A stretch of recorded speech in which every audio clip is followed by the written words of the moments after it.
June 17th, 2021.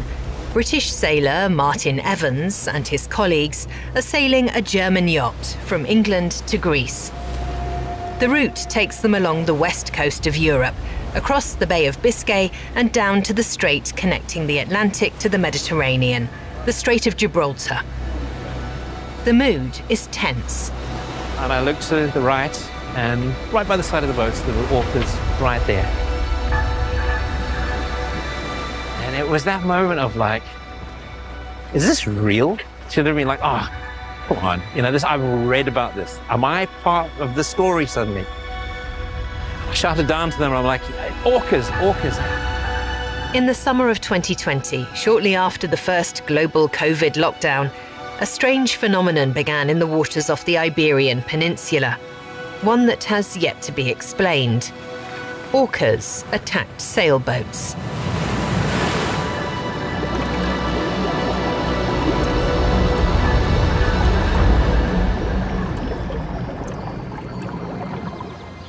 Brighton, England, June 2023.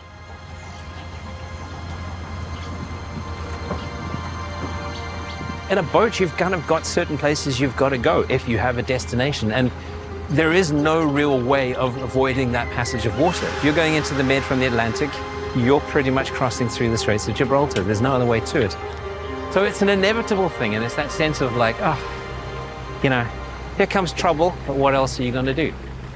You know, if you want to sail, you've got to go certain places, and we put ourselves there. Martin Evans travelled to the exact spot where the attacks on sailboats began in 2020. Scientists refer to these encounters as interactions. By the end of 2024, around 500 such cases had been recorded off the coasts of Spain and Portugal. Around 20% of them resulted in severe damage to boats, but no one was injured. What's behind these interactions? The search for answers takes us to northwestern Galicia. A June day in Negran.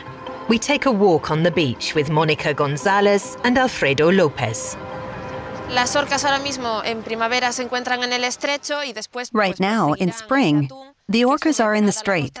They'll soon start hunting tuna along the coast of Portugal, all the way up to Galicia. By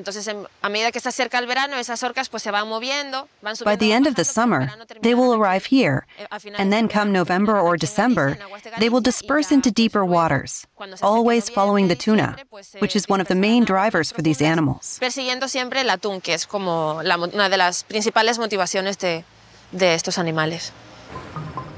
Biologist Alfredo López specializes in whales and dolphins. He remembers when the orca interactions began back in 2020. Well, something strange is happening here. This is not normal. It didn't used to happen. We contacted colleagues from the Strait who've been working with orcas for years. In late summer 2020, López and other marine biologists from Spain and Portugal founded the Atlantic Orca Working Group, or GTOA. They record the interactions on a map and analyse them, looking for answers to the most important questions. What's behind the orca's behaviour, and what's the best way to deal with it? In English. The recorded interactions stretch from the coast of Marbella, Spain, all the way up to the Bay of Biscay. During the summer months, they are concentrated in the Strait of Gibraltar, which separates Spain and North Africa. At its narrowest point, it's only 14 kilometres wide. Together, the researchers have developed an app. It tracks the areas with the most interactions and is updated daily.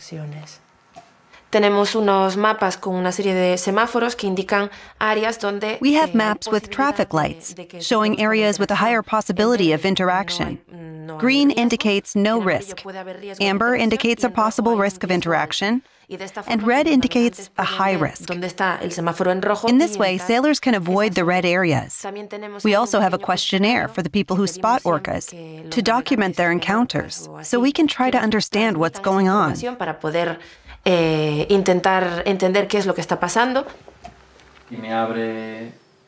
the event of an interaction, the scientists have published clear guidelines on what to do. We always recommend stopping the boat, switching off the engine, informing the Coast Guard, and trying to take photos and videos so we can try to recognize which orcas are involved, so we can keep track of the numbers. Stopping and waiting until the interaction is over. These are the guidelines communicated in June. Other researchers recommend continuing swiftly away from the area. But who are these fascinating sea creatures?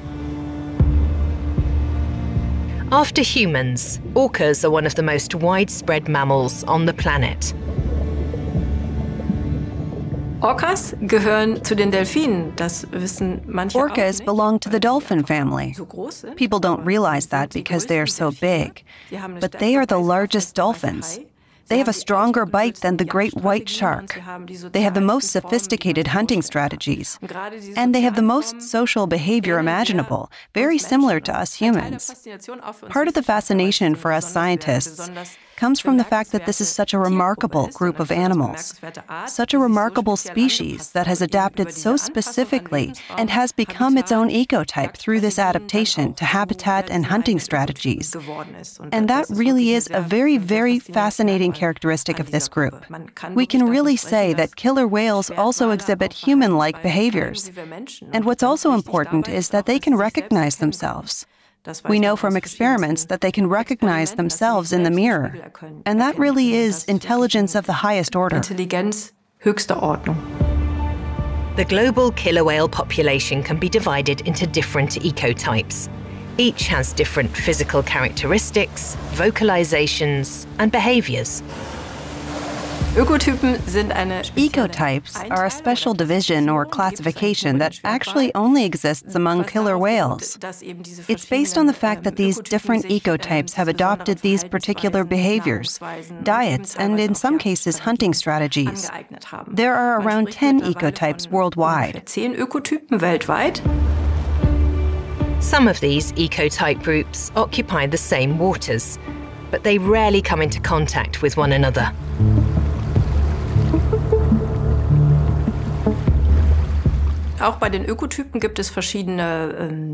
The ecotypes also have different characteristics. Orcas are well known for their hunting techniques. One ecotype, for example, which is found off the coast of Argentina, has this very special hunting technique in which the animals throw themselves onto the beach. They virtually beach themselves in order to hunt seals on the beach. It's very unique. Others hunt fish and sometimes swim very fast, or even devise joint hunting strategies to get their prey. Others eat other marine mammals and will pursue these animals for a really long time. Over time, these groups have really differentiated themselves. One of these subpopulations lives in the waters off the Iberian coast, especially in the Strait of Gibraltar in the summer months.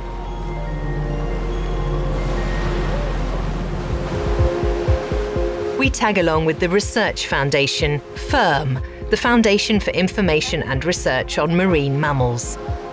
It's June, peak spawning season for the Atlantic bluefin tuna, who migrate to the Mediterranean for that purpose. Katharina Heyer leads whale-watching tours on the Strait of Gibraltar and collects data for researchers at the same time. The pot war immer noch auf 2 Uhr. The sperm whale still at 2 o'clock.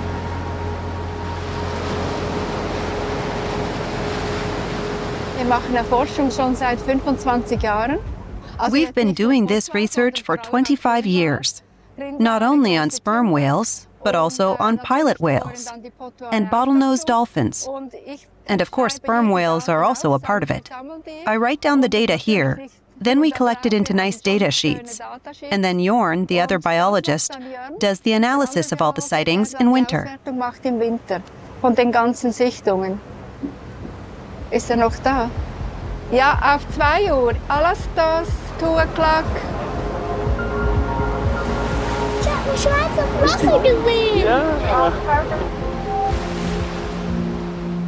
At the point where the Atlantic and the Mediterranean meet, opposing currents stir up nutrients on the sea floor.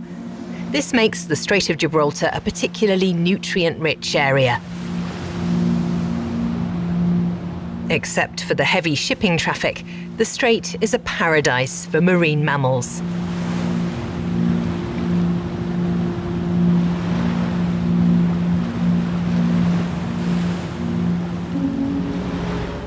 Biologist José Casado joins the tourist expeditions. He explains the animal's behavior and biology to passengers.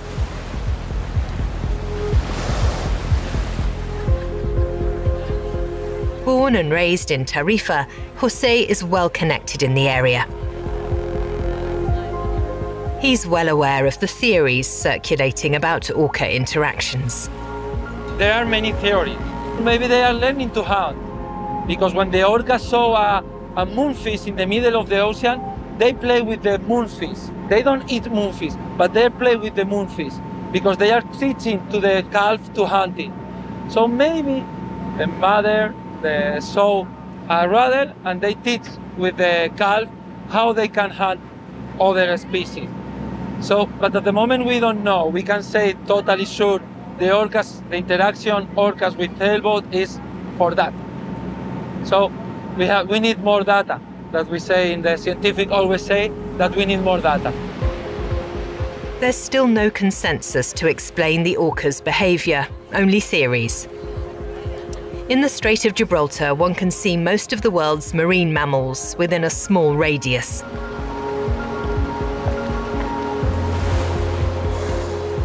Seven different species of whales and dolphins can be spotted here. But the greatest fascination is reserved for the undisputed rulers of the sea, the orcas.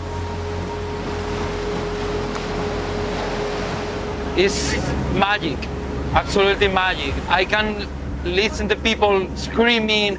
I saw the people crying, and it's happiness. They are so happy to see the animals that maybe they don't see easier. So it's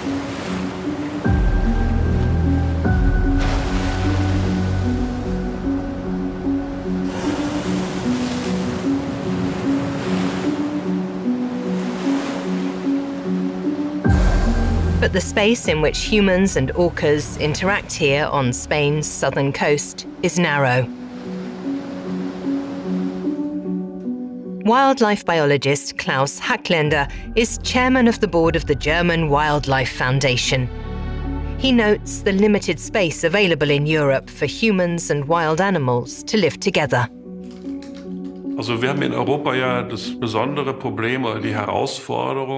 In Europe, we have the peculiar challenge that wildlife and humans have to and should live in the same space at the same time.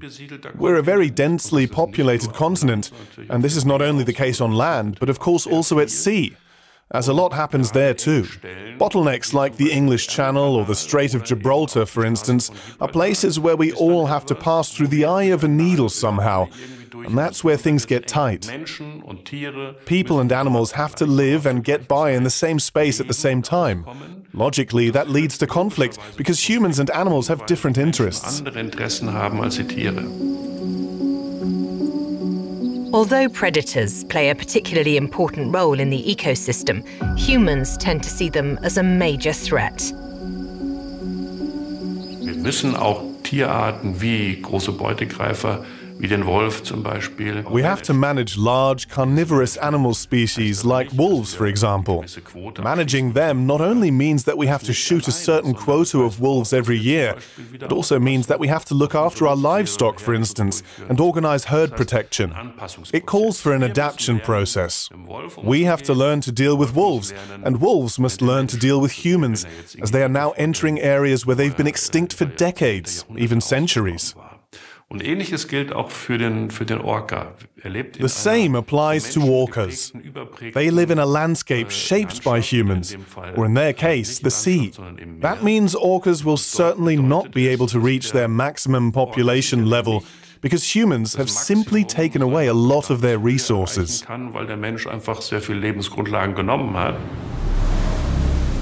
The Iberian orca's prey is the bluefin tuna, which can reach over 4 meters in length and weigh up to 900 kilos.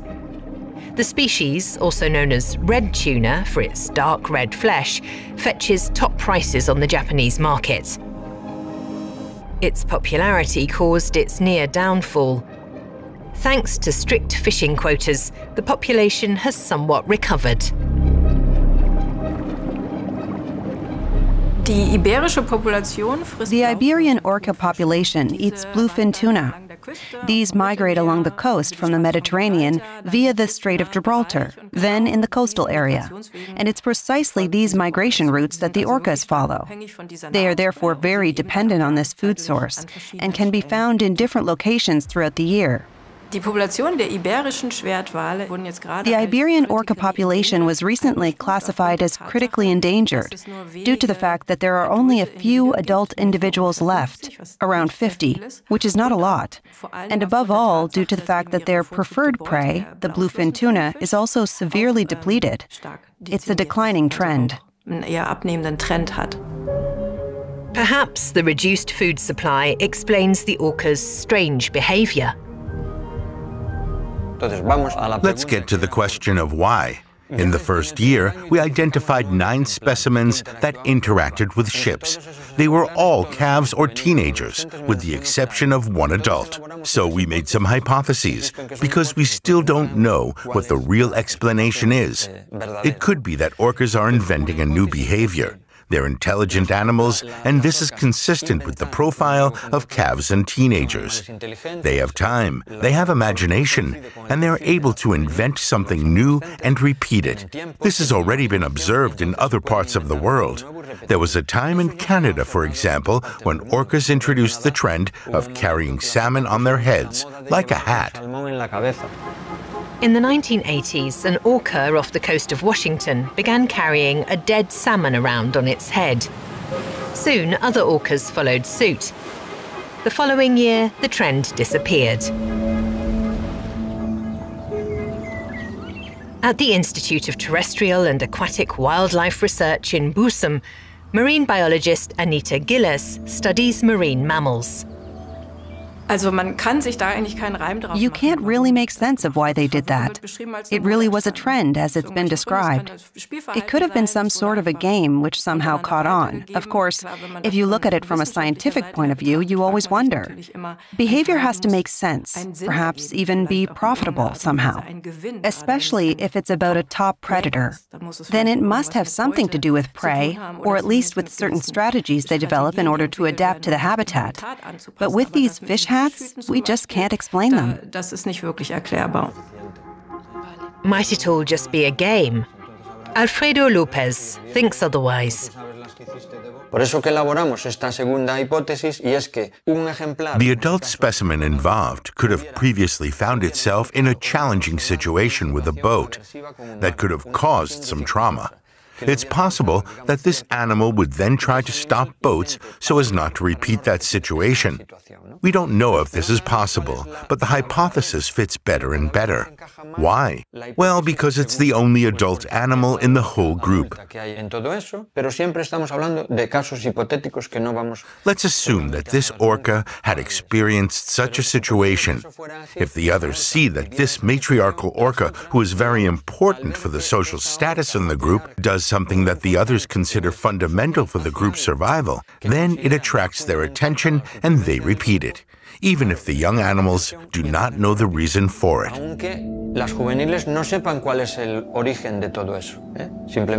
They simply repeat this behavior that becomes their identity.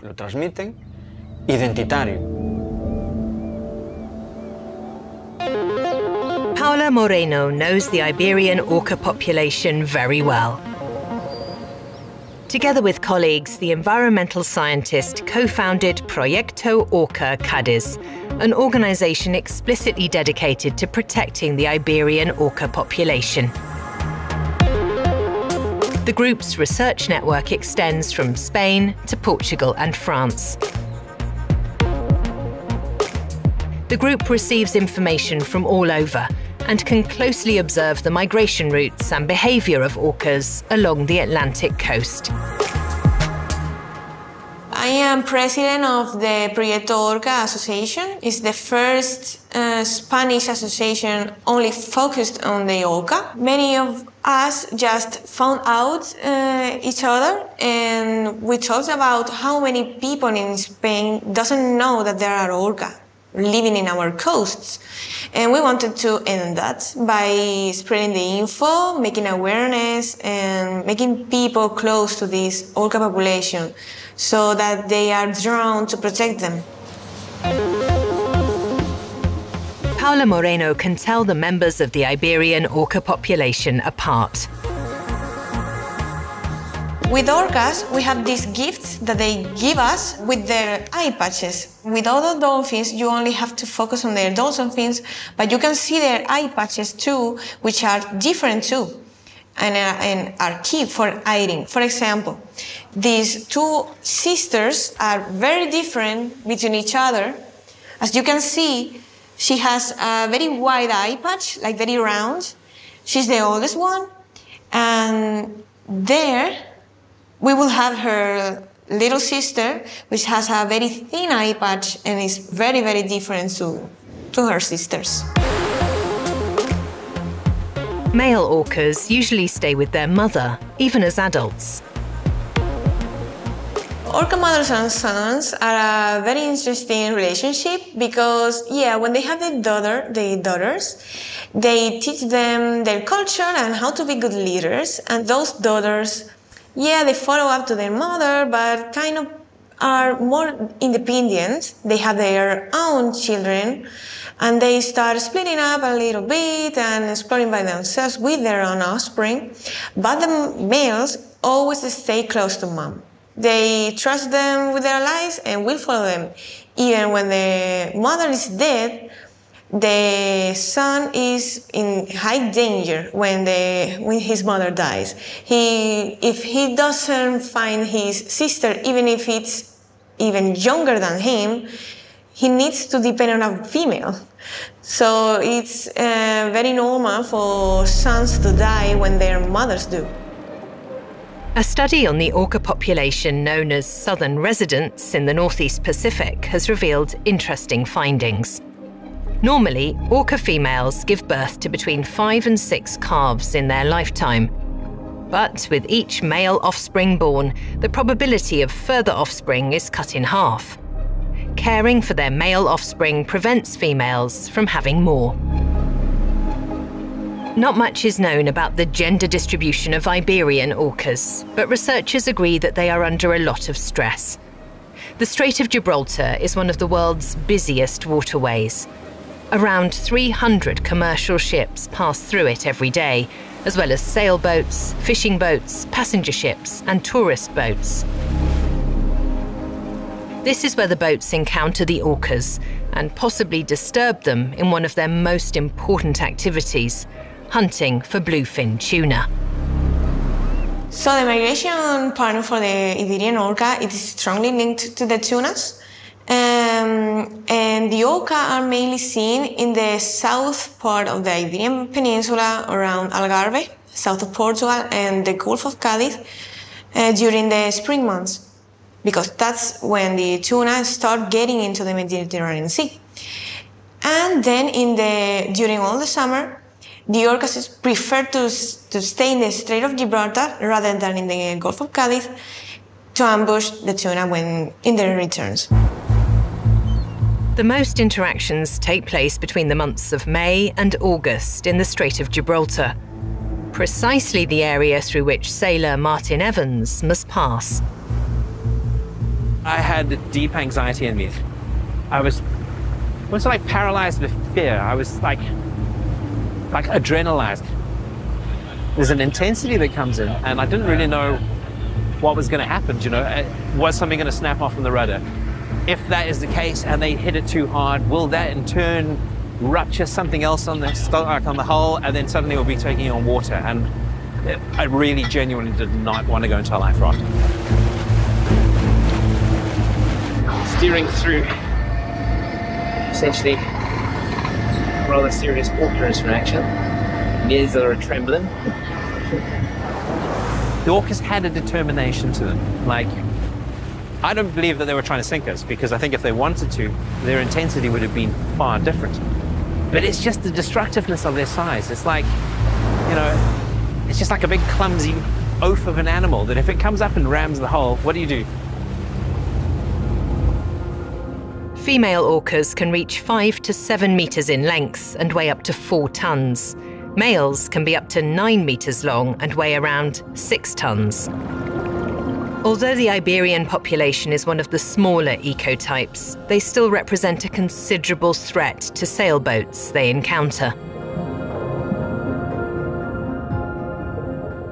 In the early summer of 2023, many sailors shared Martin Evans's fate. These sailboats moored in Barbate harbour after the interaction. Sailors say the orcas were mainly after one part of the ship, the rudder.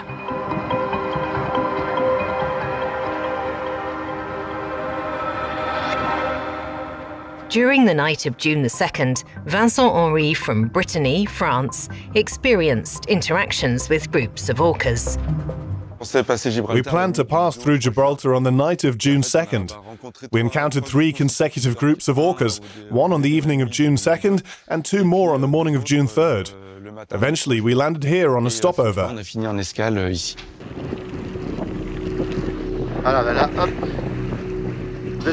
It was a long and scary night for Henri. Around 10 o'clock in the morning, his boat, with a destroyed rudder, reached the harbour of Barbate.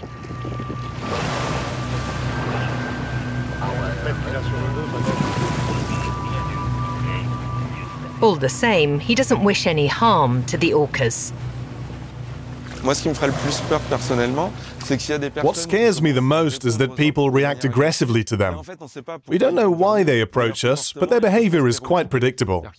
They chew on the rudder, attack the rudder blade, and disappear. If we attack them, they might become aggressive. Then we'd no longer have their behavior under control. That could become dangerous. That's why we should try to find a peaceful solution. Sebastian Läufer from the Black Forest region in Germany was travelling from Lisbon to Ibiza with a Portuguese colleague. On June 4th at 2 p.m, the boat had a first interaction with 2 orcas. Then at 4 p.m, a second interaction with 3 orcas. We were out at sea about 6 miles from Barbate, and we were traveling on autopilot with the engine running. And suddenly, the steering wheel turned, and I knew there were orcas there. I didn't change gears straight away, but then I saw one, so I switched off the engine and turned the autopilot off. Then they came. Yes, at first you're a bit scared, but you already know how you should behave because you've seen it before. The feeling towards them was actually nice, like a dog or something. It's impressive to see these big animals up close, and the blowholes spraying in your face, and you could actually touch them if you tried. But in that situation, you wouldn't necessarily want to do that, as they might suddenly rock the boat you're standing on, and you're trying to avoid ending up in the water. Romain Vernier from Marseille also experienced an interaction one morning. We stopped the boat immediately because those were the recommendations. They approached quite quickly, but not so violently. There were 3 or 4 of them. They came closer and closer. They went straight for the rudder and started eating our rudder blade. It's quite impressive because they're majestic and big. We were surrounded by more than a dozen orcas for 2 hours. Roman also had the feeling the orcas didn't intend to harm anyone.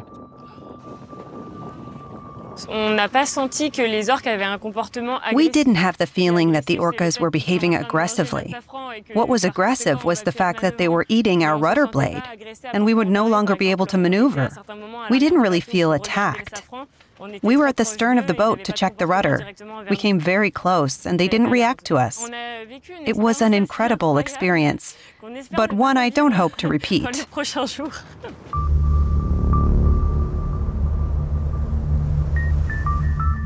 With Martin Evans, too, the orcas went straight for the rudder.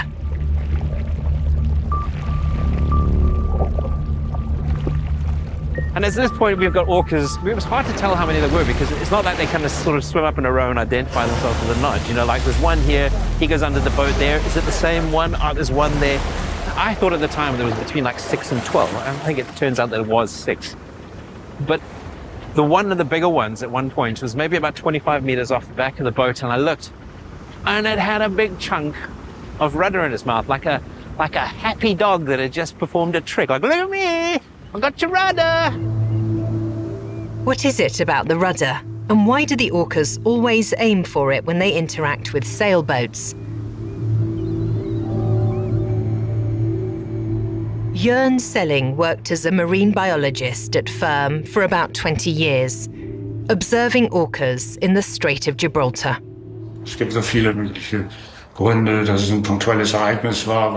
There's a high probability that it was just a trivial event that triggered anger in an orca, or that they do it just as a game.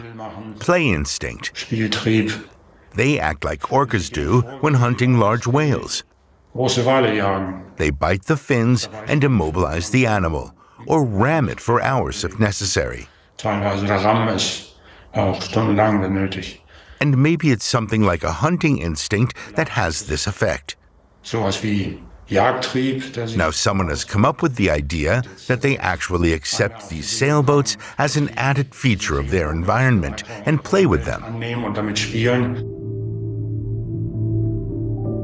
For Anita Gilles, the rudder fin theory is rather unlikely. Dass das Ruder als Flosse eines marinen Säugetiers gesehen wird. That they see the rudder as the fin of a marine mammal is not really logical for this very, very intelligent species. There's no benefit. Even if they saw it as training, I don't think they'd need it. And above all, we have to consider that this Iberian orca population, which is seen as an independent population, eats fish.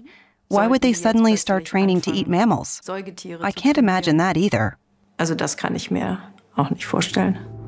Scientists still can't fully explain why the orcas go for the rudder.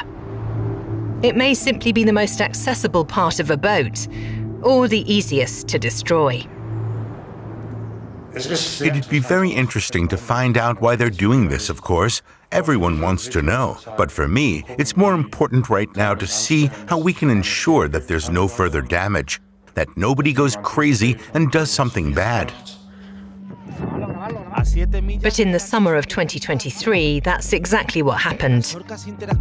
Passengers on a boat threw stones at the orcas, then shot at them with flares. Also solches Verhalten, dass man versucht, die sehr großen, intelligenten... This kind of behavior, trying to drive away the very large, intelligent, adaptive orcas through aggressive behavior, is an intuitive reaction that shows just how alienated we are from nature. With a little thought or experience, we wouldn't behave like this at all. We would actually try to avoid the stronger, larger, adaptive, sensitive animals. But once we act aggressively, it might lead to a counter-reaction, which in turn can also be aggressive. And we have the short end of the stick here. We're out of our element at sea. Orcas are in their element there. They're stronger, they're bigger, they can maneuver more easily. That means it's highly dangerous to approach the orcas with aggression, because that will also lead to a counter-reaction from them, which will also be aggressive. That's where we lose out. August in southern Spain.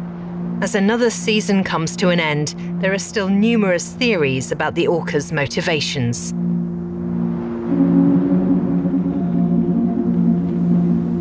Sailors, meanwhile, have found new ways to avoid interactions as much as possible. The guidelines from the authorities are mixed. When we first heard about it and noticed that it was really a situation, we were quite scared, but we were part of a group. And this group is telling each other where they see orcas, what they experience, and also some scientists part of the group.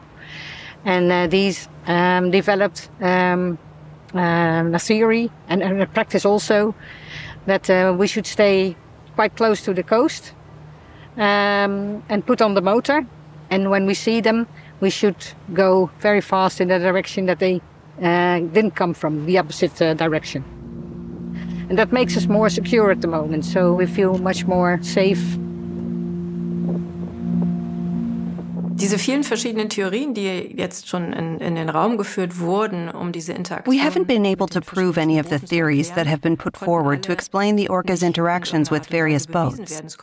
Nor have any findings or data been collected to support these hypotheses, which is what they are. Based on that, I agree with the majority of the researchers who see this as playful behavior and a trend. As a result, one recommendation would be to remove the boats from this habitat so that this behavior stops on its own. Because if the trigger, if the stimulus is no longer there, then the behavior should no longer occur. So that would be my recommendation at the moment. Sodass das im Moment meine Handlungsempfehlung wäre. Back in June 2020, Martin Evans didn't know how to react. We put ourselves there, and that was a bit of frustration because I'm not saying we could have avoided it, but maybe we could have taken a different route. Maybe we could have been a bit more aware of some of the locations where the orcas had their interactions.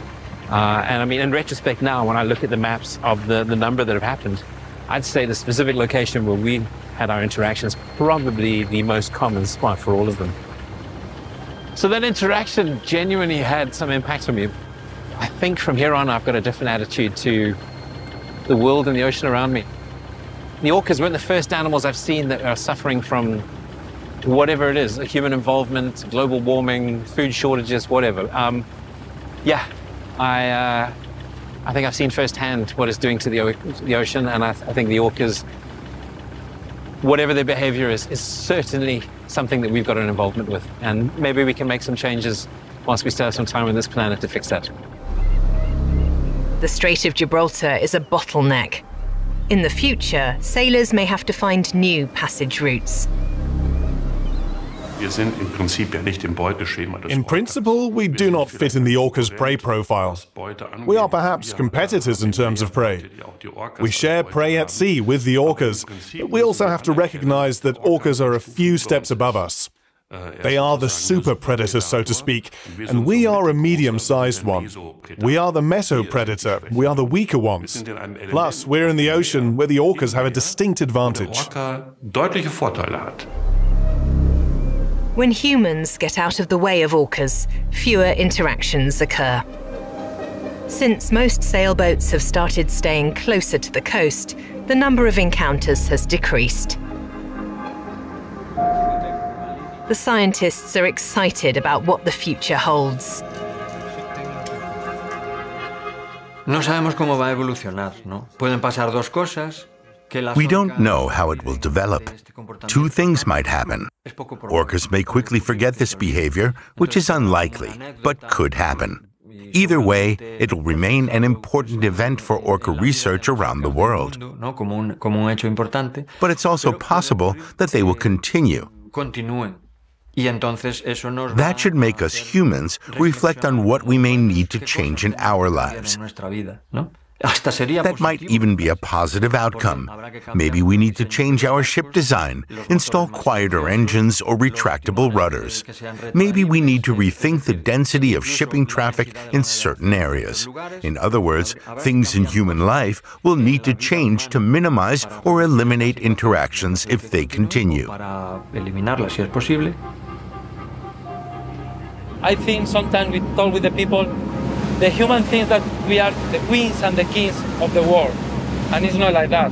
We are only a small portion of the evolution. And we will live. And the nature will be here. So we have to protect the ocean, protect the environment, and try to connect with the animals. And we will be, I think we will be better person. Before 2020, reported orca attacks on boats were rare. There was one in 1972 near the Galapagos Islands, and again in 1976 off the coast of Brazil. In neither of these cases did the animals attempt to destroy the rudder. So the Gibraltar orcas are considered to be the first population to coordinate as a group to prevent boats from travelling, even if their actions remain inexplicable. Orcas are wild animals living in the sea. We humans are encroaching on many, many areas of the marine habitat, and it keeps getting worse. Shipping traffic is increasing. Our activities in the sea in general are increasing. That's a fact. And whenever we share a habitat with wild animals, we naturally have to be prepared for the possibility of interactions, whether we like it or not. We have to acknowledge that we may not be able to immediately understand many things because they are wild animals with their own behavior. At sea, that's a little more difficult to grasp.